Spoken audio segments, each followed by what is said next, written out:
Shalom Youth, saatnya bangkit dan naikkan pujian yang maha tinggi. Haleluya.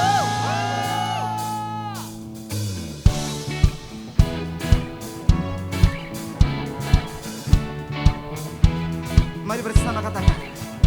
Kasih yang begitu besar, lebih kuat dari dosa. Kasih yang menemukanku, selamatkan dan pulihkanku.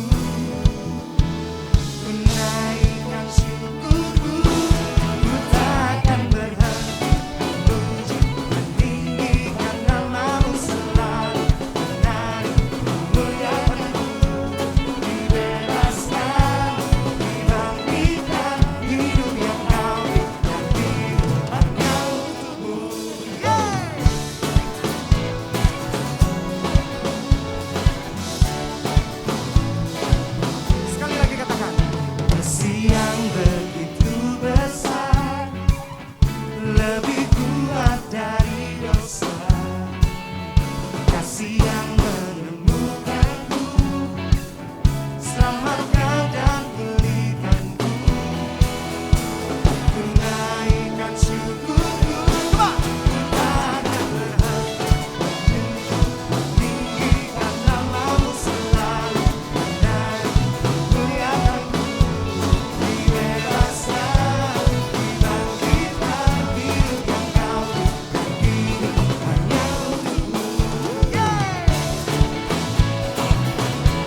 Kepadamu kami percaya Tuhan. Karena di dalam Engkau ada setiap kemenangan dalam hidup kami. Terima kasih Tuhan Yesus. Terima kasih. Engkau Allah yang baik. Engkau Allah yang mulia. Dan Engkau Allah yang setia. Allah yang tidak pernah meninggalkan kami sendiri. Terpujilah Engkau. Haleluya.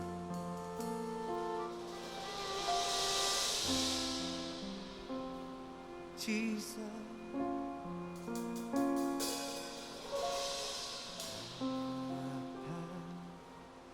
Kau setia, Bapa, Kau mulia, tenanglah jiwaku, aman bersamamu.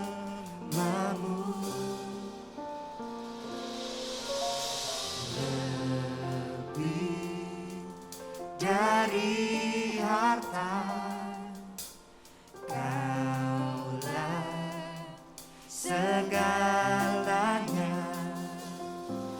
Tenanglah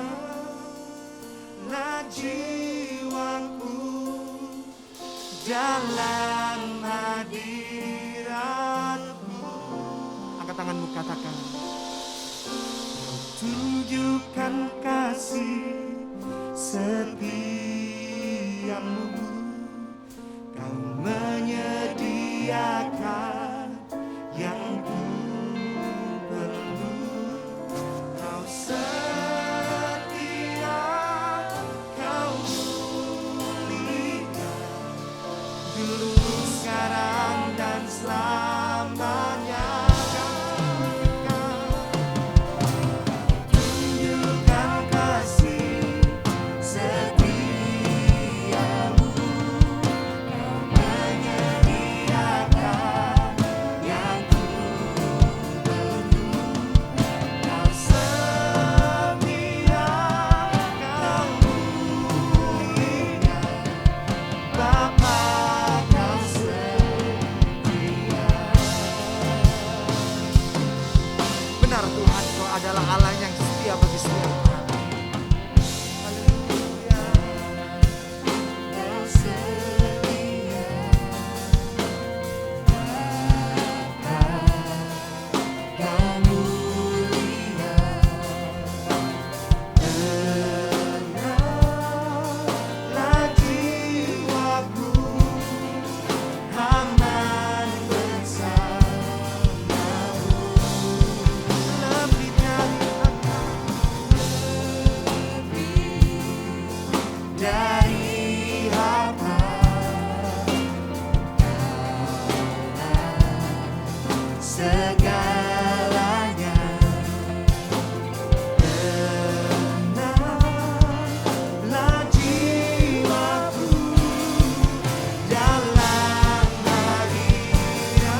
Benar Tuhan. Engkau adalah Allah yang baik, Allah yang setia, Allah yang mulia bagi hidup kami. Terima kasih Tuhan, kami bangga memiliki Engkau. Kami bersyukur menjadi umat kesayangan-Mu Tuhan. Dan saatnya Tuhan, kami mau duduk diam.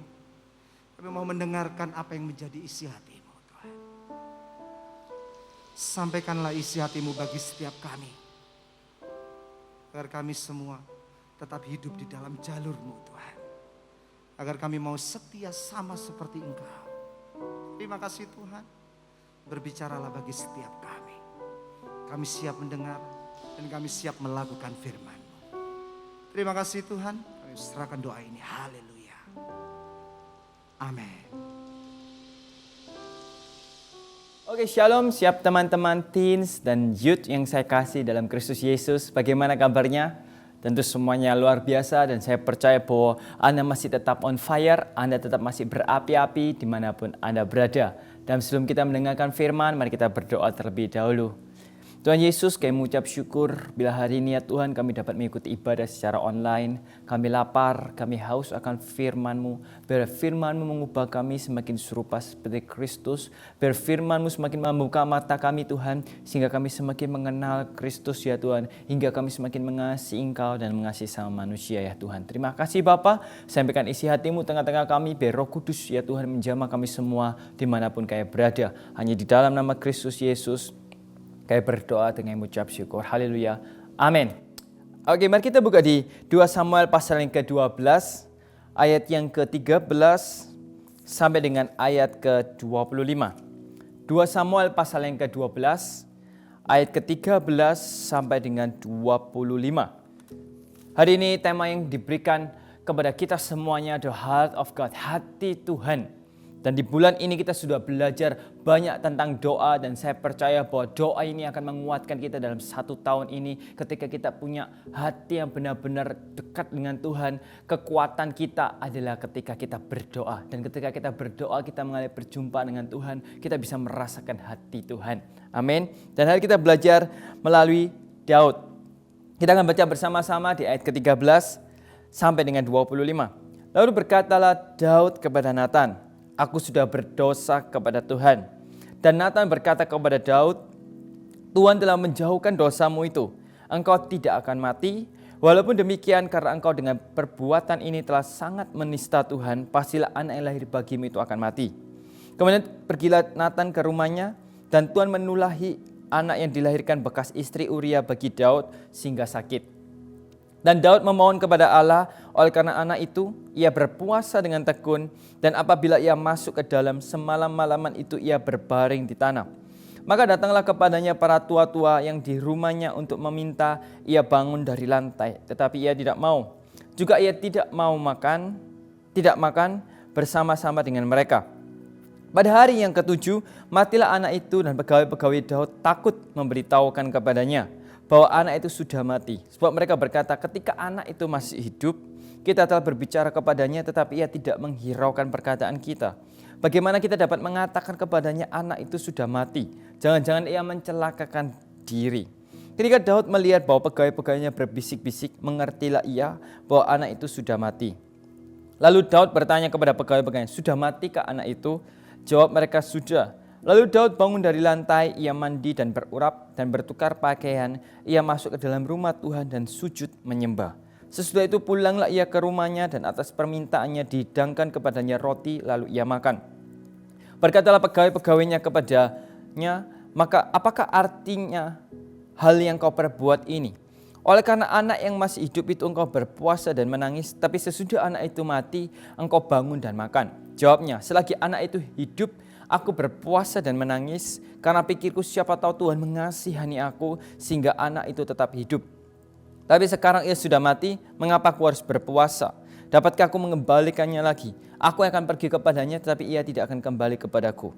Kemudian Daud menghibur hati Batsheba istrinya, ia menghampiri perempuan itu dan tidur dengan dia. Dan perempuan itu melahirkan seorang anak laki-laki, lalu Daud memberi nama Salomo kepada anak itu. Tuhan mengasihi anak ini, dan dengan perantara Nabi Nathan ia menyuruh menamakan anak itu Yedijah oleh karena Tuhan. Hari ini saya ingin menaruh dalam hati kita semuanya bahwa kita punya masa lalu. Percaya atau tidak bahwa kisah ini menandakan bahwa kita itu bukan manusia yang sempurna dan kita punya masa lalu. Tapi hari ini saya mengerti hati Tuhan sangat mengasihi kita. Dan saya percaya bahwa setiap teman-teman teens dan youth yang ada di sini bahwa Tuhan bisa mengubah dari masa lalu yang buruk menjadi masa depan yang gilang-gemilang tergantung dari keputusan kita hari ini. Nah, hari ini saya percaya bahwa lewat peristiwa Daud ini ketika kita tahu ceritanya Daud berbuat salah, Daud sangat-sangat kehidupannya sangat jatuh dalam dosa, kehidupannya down, dan Daud melakukan kesalahan yang sangat menista Tuhan kata Alkitab. Ketika itu Daud berselingkuh, dia berjalan di atas soto, dan kemudian dia melihat Batsheba mandi, dan kemudian dia timbul keinginan ingin berzina, dan kemudian dia memanggil Batsheba, dia tidur dengan dia, dan kemudian suaminya Uria dia juga bunuh. Dan kemudian datanglah Nabi Nathan, dan dia pun tidak merasa bersalah. Inilah pengaruh dari seorang nabi yang datang kepada Daud, dan Daud akhirnya mengerti bahwa dia sangat salah, dia merasa bersalah, dia sangat kayak, iya apa yang aku lakukan ini sudah sangat bersalah, sangat berdosa di hadapan Tuhan. Dan ketika itu Batsheba mengandung, dan kemudian ketika Nabi Nathan datang kepada Daud, kemudian Daud melihat bahwa anak dari Batsheba itu ditulai oleh seorang Nathan karena Tuhan. Dan hari ini kita belajar apa yang kita bisa belajar dari seorang namanya Daud. Daud adalah orang yang tidak gampang menyerah. Yang pertama, kalau kita mengerti hati Tuhan, kita harus punya spirit yang seperti ini, bahwa kita jadi orang yang tidak gampang menyerah ketika kita ada masalah. Dalam kasus ini Daud melakukan kesalahan, tapi dalam kasus kita mungkin berbeda-beda. Kita nggak melakukan kesalahan, tapi ada banyak hal yang dimana kita tidak mengerti. Ada banyak hal dimana kita harus merasakan sebuah kesakitan, harus merasakan sebuah penderitaan. Apa yang dilakukan Daud yang bisa kita tiru hari ini adalah Daud mempunyai spirit yang berjuang, yang tidak mudah putus asa. Ketika dia tahu dia sudah merasa bersalah, ketika dia tahu dia sudah melakukan kesalahan yang besar, ada nabi yang menegur dia, ada anaknya yang ditulai. Saya suka dengan respon seorang Daud, bahwa ketika Daud melihat hal itu, Daud tidak berkata, ya sudahlah aku pergi meninggalkan Tuhan. Ya sudahlah aku ini nggak bisa apa-apa. Ya sudahlah memang manusia itu berdosa. Tapi apa yang dilakukan Daud di ayat ke 13, lalu berkatalah Daud kepada Nathan, aku sudah berdosa kepada Tuhan. Saya suka sekali bahwa ketika dia terbuka, ketika dia mau bangkit, dia sudah tahu dia sudah berdosa kepada Tuhan, tapi dia tetap mau mengakuinya dan tidak menyembunyikannya. Dia mau bangkit lagi karena dia tahu bahwa hati Tuhan menginginkan dia bangkit. Hati Tuhan menginginkan dia tidak ingin ketika anaknya melakukan dosa, dia terjerembab dan kemudian pergi meninggalkan Tuhan. Tapi peringatan datang atas hidup kita. Tuhan menyuruh mengutus Nabi Nathan, Tuhan mengutus mungkin pemimpin kita, Tuhan mengutus orang tua kita untuk memperingatkan kita. Bukan supaya kita semakin down, bukan supaya kita semakin bersalah, tapi semakin kita tahu bahwa hati Tuhan sangat mengasihi kita. Hati Tuhan sangat mencintai kita, dan Tuhan sedang merekakan sesuatu yang baik di masa depan kalau kita bertobat.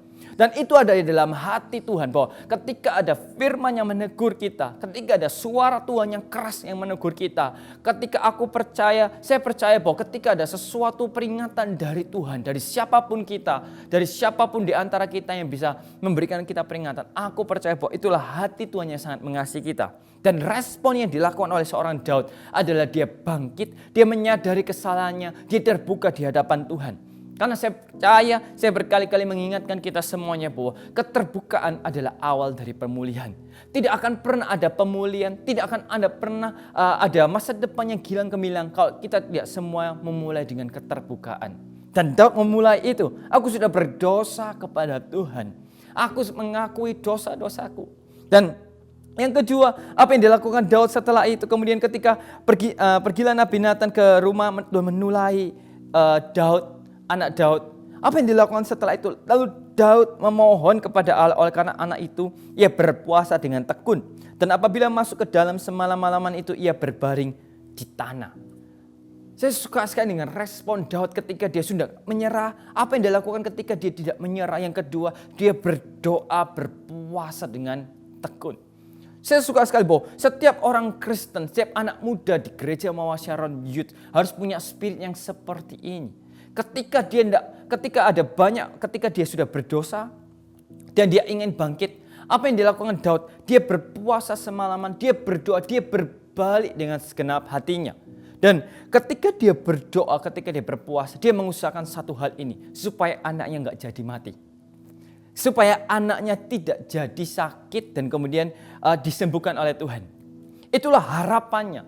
Itulah keinginan terbesar dari seorang Daud. Daud sudah mengakui kesalahannya. Daud sudah berdosa di hadapan Tuhan. Apa yang dilakukan? Dia berdoa dan berpuasa. Saya bisa bayangkan betapa hati beban belas kasihan dari seorang namanya Daud.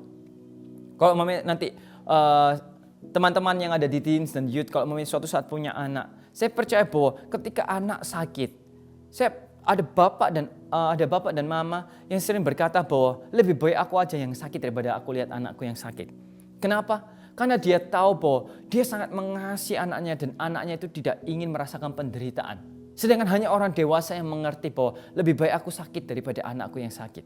Kenapa kok Daud bisa sampai seperti itu? Karena Daud itu cinta ke anaknya. Karena Daud itu cinta sekali kepada anak yang akan dilahirkan oleh Batsheba, dan dia memohon keselamatan untuk satu orang ini. Dia memohon dengan segenap hatinya untuk keselamatan untuk satu orang ini. Dan aku percaya bahwa apa yang dilakukan Daud itu juga punya aplikasi dalam hidup kita.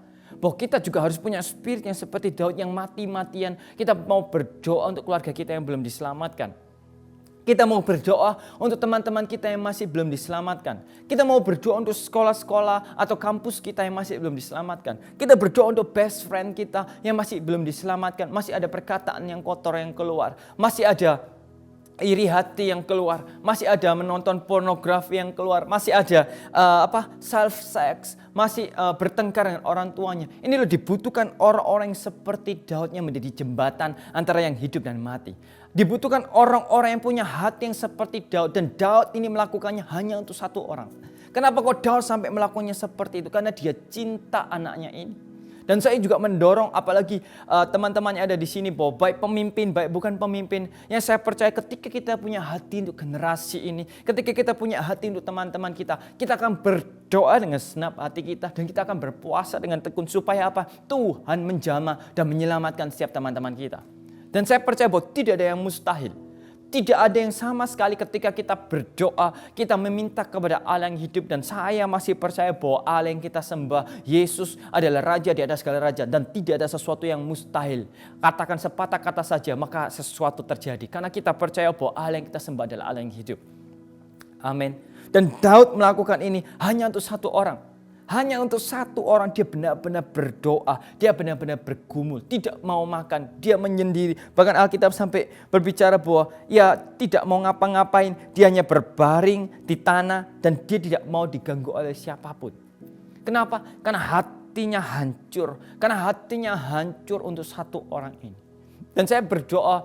Berdoalah sampai benar-benar kita itu dapatkan hati Tuhan. Kita dapatkan hati Tuhan sampai kita berdoa dengan tidak ada lagi kata-kata yang keluar, tapi hanya ada tangisan, hanya ada hati yang meluap dan berkata, Tuhan selamatkan temanku. Tuhan selamatkan, ampuni teman-temanku. Dan hati yang seperti inilah hati yang dinantikan Tuhan di gereja Mawar Sharon Youth ini. Dan saya percaya bahwa kebangunan rohani tidak terjadi secara otomatis. Tapi kebangunan rohani terjadi ketika ada anak-anak. Ada orang-orang di sini yang punya hati hancur, yang membawa generasinya, dengan air mata, yang membawa generasinya dengan puasa. Dan saya percaya bahwa CGCG setiap ibadah kita tidak akan pernah sama lagi, karena Tuhan akan menambahkan bilangan kita, karena Tuhan akan menambahkan orang dengan banyak orang-orang yang akan diselamatkan, dibaptis, menerima Yesus, dibaptis Roh Kudus, dan semua kita akan memuliakan Tuhan. Yang percaya katakan amin. Amin. Dan itu yang dilakukan oleh Daud. Dan saya ingin mendorong kita semuanya kita melakukan hal yang sama. Dan yang ketiga, apa yang dilakukan oleh Daud ketika ini seringkali terjadi. Ketika kita sudah berdoa mati-matian, ketika kita sudah berpuasa mati-matian, ketika kita sudah meminta mati-matian untuk sesuatu hal, atau untuk mimpi kita, atau untuk pekerjaan, atau untuk pasangan hidup, atau untuk apapun yang kita inginkan, yang kita berpikir bahwa itu baik. Daud berpikir bahwa untuk keselamatan anaknya itu baik. Saya tidak bicara yang sebelum ini keselamatan teman-teman ini nggak baik, enggak. Tapi saya percaya bahwa itu semuanya baik. Tapi ada hal-hal di mana Daud berpikir bahwa untuk anaknya hidup itu baik. Tapi kita tahu bahwa hati Tuhan merencanakan sesuatu yang berbeda. Hati Tuhan merencanakan sesuatu yang berbeda yang tidak bisa kita pahami. Alkitab berbicara di kitab Pengkhotbah bahwa kita akan pernah bisa menyelami apa yang dilakukan pekerjaan-pekerjaan Allah. Karena pekerjaan-pekerjaan Allah itu di atas pemikiran kita, di atas apa yang kita bisa bayangkan. Ketika Daud sudah berdoa, ketika Daud sudah mati-matian, dia berpuasa dengan tekun, dia sudah mengaku setiap dosanya. Apa yang terjadi setelah itu? Anaknya meninggal. Kita tahu bahwa di ayat ke-18, pada hari yang ke-7, matilah anak itu. Ketika dia berdoa kepada Tuhan, ketika dia meminta kepada Tuhan sesuatu terjadi dalam anak ini, Tuhan seakan-akan tidak menghiraukan. Tuhan seakan-akan tidak mendengar apa yang menjadi isi hati Daud. Karena saya percaya bahwa Tuhan, bukannya Tuhan itu jahat, tapi Tuhan tahu. Tuhan mengerti rancangan-rancangan Tuhan, bukanlah rancangan kecelakaan, tapi rancangan yang mendatangkan damai sejahtera. Kita harus percaya kepada Tuhan lebih daripada apapun. Yang ketiga, apa yang dilakukan oleh Daud adalah dia berserah. Dan ini yang saya ingin tanamkan, inilah bagian part yang penting ketika kita sudah berdosa, kita kembali kepada Tuhan. Kemudian yang kedua, kita berdoa mati-matian. Kita benar-benar punya spirit yang berjuang. Kita benar-benar meminta kepada Tuhan dengan tekun apa yang kita inginkan, apa yang kita fisikkan, apa yang kita mimpikan. Yang ketiga adalah ketika semua itu tidak terjadi. Ketika semua itu tidak terjadi sesuai dengan keinginan kita, apa yang kita lakukan setelah ini? Yaitu berserah. Saya sangat suka sekali apa yang dilakukan oleh seorang Daud. Saya suka sekali responnya begitu dewasa. Ketika dia melihat anaknya mati. Padahal dia sudah mau berusaha. Padahal dia sudah berpuasa. Apa yang dilakukan setelah itu? Di ayat 19. Ketika Daud melihat bahwa pegawai-pegawainya berbisik-bisik. Mengertilah ya bahwa anak itu sudah mati. Mengertilah. Katakan bersama dengan saya, mengertilah. Daud mengerti bahwa anak itu sudah mati. Lalu Daud bertanya kepada pegawai-pegawai, sudah mati ke anak itu? Jawab mereka, sudah. Lalu Daud bangun dari lantai, ia mandi dan berurap dan bertukar pakaian. Ia masuk ke dalam rumah Tuhan dan sujud menyembah. Sesudah itu pulanglah ia ke rumahnya dan atas permintaannya dihidangkannya kepadanya roti, lalu ia makan. Saya sangat suka sekali ini. Ketika Daud melihat, mengerti bahwa anaknya mati, Daud kemudian masuk ke dalam rumah Tuhan dan sujud menyembah. Itulah ciri Kristen yang dewasa. Itulah ciri anak-anak Tuhan yang dewasa. Adalah ketika dia berserah, dia masuk ke rumah Tuhan dan dia menyembah Tuhan. Padahal dalam pemikirannya, dalam hatinya, anaknya itu mati. Padahal apa yang dia inginkan, apa yang dia doakan, apa yang dia puasakan tidak terjadi. Inilah ciri seorang Kristen yang dewasa dan saya ingin mendorong kita semuanya. Kita meniru seorang teladan dari Daud. Ada kalanya kita berjuang mati-matian. Tapi ada kalanya kita tahu apa yang kita perjuangkan tidak sesuai dengan apa yang kita inginkan. Dan Tuhan tidak merestui, Tuhan tidak menghendaki dan Tuhan menghendaki hal yang lain. Ada kalanya kita harus merelakan itu dan kita berserah kepada Tuhan bahwa rancanganmu lebih baik daripada rancanganku. Keinginanmu adalah keinginan lebih baik daripada keinginanku. Apa yang dilakukan Daud, dia bukan kecewa kepada Tuhan. Alkitab dia berkata, kemudian ketika dia lihat anaknya meninggal, kemudian Daud marah-marah kepada Tuhan. Tuhan, aku kecewa kepada Engkau. Bukankah aku sudah berpuasa? Bukankah aku sudah berdoa semalam-malaman? Bukankah aku ini sudah bertobat? Kenapa kok sesuatu ini tidak bisa kau angkat? Bukankah mudah bagimu untuk membuat anak ini tidak mati? Daud tidak melakukan itu. Tapi Daud berserah kepada Tuhan. Daud datang ke rumah Tuhan dan sujud menyembah kepada Tuhan. Saya percaya inilah hati yang dinanti-nantikan oleh Tuhan Yesus. Hati yang benar-benar dewasa ketika kita sudah melakukan segala sesuatu dan hasil tidak sesuai dengan apa yang kita inginkan. Di sanalah seringkali iblis mencobai kita dengan pikiran-pikiran yang jahat dan berkata, Yesus tidak dengar doamu, sudah tidak perlu jadi orang Kristen. Yesus tidak dengar doamu, buktinya teman-temanmu masih hidup dalam dosa. Tuhan tidak dengar doa-doamu, buktinya keluargamu masih belum diselamatkan. Halo, seringkali kita mendengar itu dan kita mudah kecewa dan kita pergi dari rumah Tuhan. Dan kemudian kita tidak lagi menyembah Tuhan. Tapi hal ini berbeda dari Daud. Ketika dia sudah mengusahakan yang terbaik, dia tahu kapan waktunya itu dia berserah kepada hasil. Karena keputusan, karena semuanya datangnya dari Tuhan. Dan ketika keputusannya ada, kita punya hati yang besar untuk bisa menerima bahwa Tuhan itu baik dan segala sesuatu itu ada di dalam tangan Tuhan. Dan kasih karunia Tuhan itu cukup. Dan itu yang dilakukan Daud, dan saya ingin kita semuanya mengerti ketika kita sudah berdoa, ketika kita sudah berpuasa, dan kita itu berserah kepada Tuhan. Jangan lari dari rumah Tuhan. Tetaplah datang ke rumah Tuhan, tetaplah menyembah ke Tuhan. Dan lihatlah apa yang didapat oleh Daud. Ketika pegawai-pegawainya bertanya, kenapa ketika dulu anaknya masih sakit engkau berpuasa, tapi ketika sekarang sudah mati, engkau enggak lagi berpuasa, tapi engkau tambah berurap makan semuanya. Dan itu adalah seni ketika itu berserah. Dan lihatlah, ayat 24, kemudian Daud menghibur hati Batsyeba istrinya yang menghampiri perempuan itu dan tidur dengan dia. Dan perempuan itu melahirkan seorang anak laki-laki, lalu Daud memberi nama Salomo kepada anak itu. Tuhan mengasihi anak ini. Dan dengan perantara Nabi Nathan ia menyuruh menamakan anak itu Yedijah oleh karena Tuhan. Hari ini saya mengerti kenapa kok Tuhan izinkan tidak mendengar apa yang menjadi doa Daud. Hari ini saya mengerti apa yang ada dalam hati Tuhan. Kenapa kok Tuhan sengaja tidak mendengar puasa dan jerit tangis dari seorang Daud. Karena Tuhan hendak membangkitkan seorang namanya Salomo. Dan tidak ada satupun dalam hati Daud yang berkata seperti ini. Itu karena aku. Itu karena doa-doaku. Segala revival yang terjadi ketika ada teman-temanku yang bertobat, ketika ada keluargaku yang bertobat, itu karena aku. Kalau kita mengerti hati Tuhan, tidak ada satu orang pun yang bisa mencuri kemuliaan Tuhan. Kemuliaan Tuhan hanya untuk Dia. Kemuliaan hanya untuk Yesus. Maka itu ketika Salomo lahir, Tuhan menyuruh Nabi Nathan dan berkata, oleh karena Tuhan. Tidak ada satupun dalam hati Daud yang bisa bermegah. Itu karena aku, itu karena jeripayaku, itu karena usahaku, itu karena doa-doaku, itu karena puasaku. Tapi semuanya datangnya karena Tuhan. Dan Daud dihiburkan, Batsyeba dihiburkan. Dan saya percaya inilah namanya persekutuan yang intim dengan Tuhan. Inilah namanya kita semakin mengenal hati Tuhan.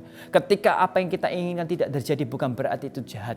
Tapi Tuhan sedang merencanakan sesuatu yang lebih baik. Di mana Tuhan mengajarkan kita bahwa sesuatu yang baik itu bukan karena usaha kita. Sesuatu yang baik itu bukan karena jasa kita. Tapi karena kemurahan Tuhan. Semuanya hanya oleh Dia, untuk Dia dan kepada Dia. Dan saya percaya bahwa Tuhan sudah memberikan kita revival. Tuhan sudah memberikan kita kebangunan rohani ketika kita berdoa, ketika yang pertama ketika kita mengaku dosa kita, kita terbuka, kita jaga hidup kita menjadi orang-orang yang semakin dekat, kita jaga kekudusan kita mengaku dosa dengan cepat. Yang kedua, ketika kita berdoa, berpuasa dengan tekun, kita mati-matian di hadapan Tuhan. Yang ketiga, kita berserah di hadapan Tuhan. Apapun keputusan Tuhan, apapun yang terjadi, itu semuanya baik. Saya percaya bahwa Tuhan akan membawa kita semakin naik. Tuhan akan membawa kita semakin kuat. Tuhan akan membawa revival yang baru. Kebangunan yang baru akan terjadi atas gereja Mawar Sharon Teens dan Youth. Yang percaya katakan amin. Dan kita melihat ketika kita semakin di bawah Tuhan. Setiap orang-orang yang ada di sini, yang ada tertanam di CG, di ibadah semuanya. Kita semuanya semakin intim dengan Tuhan. Kita semakin orang-orang yang menjadi bukan anak-anak yang gampangan. Kita juga mati-matian berpuasa dan berdoa. Kita juga berserah kepada Allah. Saya percaya bahwa Tuhan akan menambahkan dengan orang-orang yang diselamatkan setiap harinya. Amin. Dan saya percaya tidak ada satupun di sini yang berkata oleh karena aku. Tapi semuanya oleh karena Tuhan. Tidak ada satupun pemimpinnya bisa membanggakan diri. Itu semua karena aku. Tapi semuanya karena Tuhan. Amin. Amin semuanya teman-teman yang ada di sini. Dan saya ingin berdoa untuk kita semuanya, untuk kalian semuanya. Mari kita tutup mata kita taruh tangan kita di hati kita. Bapa, aku berdoa ya Tuhan, untuk setiap teman-teman yang mengikuti ibadah pada hari ini ya Tuhan. Aku percaya ya Bapa, Engkau kuduskan kami, bahwa masa lalu ya Tuhan, apapun kesalahan kami, apapun pelanggaran kami ya Tuhan, tidak dapat menghalangi kami untuk kami punya respon yang benar, yaitu kami kembali kepadamu. Kami kembali bertobat kepadamu dan kami terbuka ya Tuhan. Kami mau mengakui segala dosa kami di dalam nama Kristus Yesus dan kami mau bangkit ya Tuhan.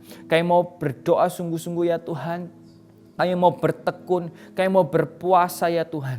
Kami mau benar-benar ya Tuhan punya hati untuk generasi ini ya Tuhan. Bahkan untuk satu orang saja ya Tuhan. Kami punya hati yang mau mati-matian ya Bapa. Supaya generasi ini bisa dipulihkan. Supaya generasi ini bisa diselamatkan melalui kami ya Tuhan. Pakai kami ya Bapa. Hanya di dalam nama Yesus ya Tuhan. Dan yang terakhir kami mau serahkan ya Tuhan segala doa-doa kami. Segala puasa kami, segala jeripaya kami. Sebab kami tahu ya Tuhan Engkaulah Allah yang menjawab ya Tuhan. Tapi ya Bapa, sekalipun Engkau tidak menjawab kami akan tetap sujud menyembah di rumah Allah. Kami akan tetap mengasihi Engkau ya Tuhan. Dan kami tahu ya Tuhan, kami tidak akan pernah menyerah. Tapi kami akan tetap berdoa berpuasa sampai Engkau ditinggikan. Sampai Engkau dimuliakan ya Tuhan. Di dalam nama Kristus Yesus ya Tuhan. Hingga hari ini kami tahu belajar dari Daud. Kapan kami ini benar-benar mati-matian. Kapan kami ini akan berserah kepada Engkau ya Tuhan. Sehingga kami tahu ya Bapa, kami semakin mengenal hati-Mu. Dan kami tahu Engkau Allah yang tak pernah meninggalkan kami ya Bapa. Berkati kami ya Tuhan. Jika Kau dapati kami ya Bapa, Gereja Mawar Sharon Teens dan Youth ini ya Tuhan, kami jadi pribadi yang rendah hati bahwa semua apa yang kami dapat, bahwa semua apa yang kami capai, bahwa semua apa yang kami raih, itu semua oleh karena Tuhan ya Tuhan. Tidak satu pun di sini manusia yang bisa bermegah, itu semua karena Aku, bahwa semuanya ya Tuhan, karena Engkau baik dan semuanya oleh karena Tuhan ya Tuhan. Bangkitkan setiap anak-anak-Mu ya Tuhan tempat ini di dalam nama Yesus ya Bapa. Jadikan kami alat-Mu ya Tuhan seumur hidup kami ya Tuhan. Terima kasih. Kami serahkan semua masalah kami serahkan semua pergumulan kami di dalam nama Yesus ya Tuhan. Dan kami percaya Engkau Allah yang mendengar doa-doa kami di dalam nama Yesus ya Bapa. Thank you ya Tuhan untuk hari ini. Jemaat yang dikasih Allah, angkat kedua tangan kalian. Diberkatilah ya Tuhan setiap teman-teman yang mengikuti ibadah hari ini ya Tuhan. Biar kasih Allah melimpah. Biar karakter Kristus semakin penuh atas hidup kami. Bertatalah ya Tuhan Engkau Allah yang memegang tangan kami, yang tangan kanan kami dan memberikan kami pertolongan, memberikan kami kekuatan ya Tuhan. Sehingga kami tampil menjadi umat lebih daripada pemenang. Dan diberkati kami dengan berkat dari Allah Roh Kudus yang menghibur kami, menolong, menginsyafkan kami. Hanya di dalam nama Yesus dan berikan ke dalam hati kami takut akan Allah. Sehingga kami dapat memulai dengan roh dan berada dalam roh. Tidak satu orang pun yang akan binasa. Tapi kami semua akan diam dalam rumah Tuhan sampai selama-lamanya. Terima kasih ya Bapa. Lindungi kami. Diberkatilah seluruh keluarga kami. Hanya di dalam nama Tuhan Yesus kami berdoa dan mengucap syukur. Thank you Tuhan. Kami mengasihi Engkau. Kami mencintai Engkau. Hanya di dalam nama Tuhan Yesus kami berdoa. Haleluya. Amin. Terima kasih semuanya dan saya percaya bahwa tetap on fire, tetap melayani Tuhan dan tetaplah datang ke rumah Tuhan karena saya percaya Yesus mengasihi Anda semuanya. Sekian dan Tuhan Yesus memberkati.